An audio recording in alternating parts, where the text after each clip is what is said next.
They told us the president died a hero, defending Prosperity City and therefore liberty up to his final hours. But is that the whole truth? Why are so many questions still unanswered? This is T3 from Freedom Through Knowledge. Let's begin.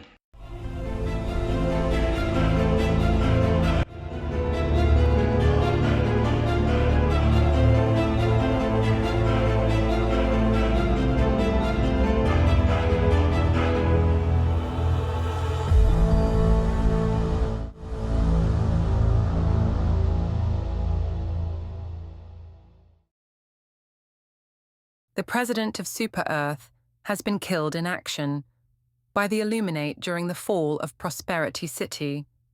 The president died heroically, defending the presidential security bunker with only a pistol, against waves of Illuminate foes.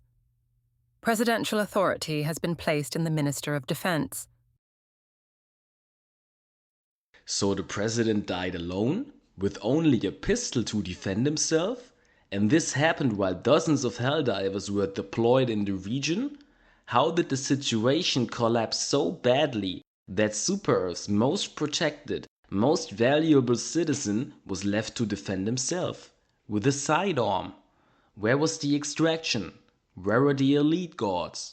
Apparently, no evacuation order was ever issued, despite the fact that Class A citizens are guaranteed priority rescue in Super Earth's classification system. That's policy. So why, when it mattered most, was the president abandoned?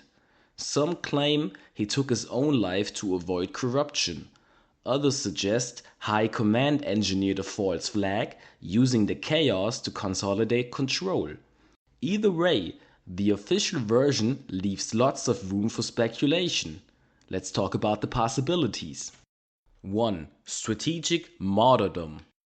Super Earth had overreached. 120 million Helldivers lost in just 11 days of Illuminate invasions. Entire megacities obliterated. Supply chains broken. Unity faltering. Then, just as desperation peaked, came the president's heroic sacrifice. And with it, the immediate activation of Super Earth Defense Protocol Ruby.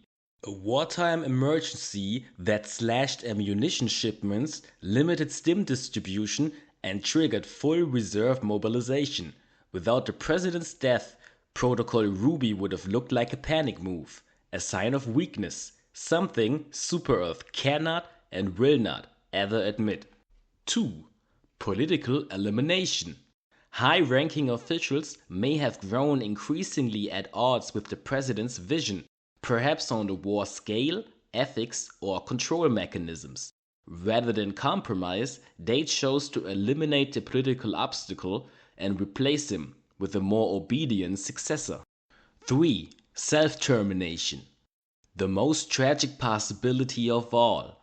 Trapped by mounting pressure, surrounded by corrupt and authoritarian politics, the president may have chosen to die on his own terms. Not as a traitor or puppet, but as the last person to say no. A decision later reframed as heroism for propaganda purposes. History won't remember what really happened in that bunker, only what it was told to remember. Was the former president a martyr, a puppet, or a problem? That's for us to keep asking. Whatever the truth was, a staged vanishing, an execution, or a quiet self-erasure, so much is certain. The war didn't stop, and the system moved on without a pause, like it always does.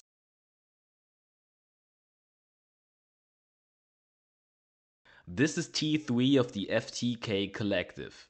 Stay critical, stay alert, 'cause knowledge is key.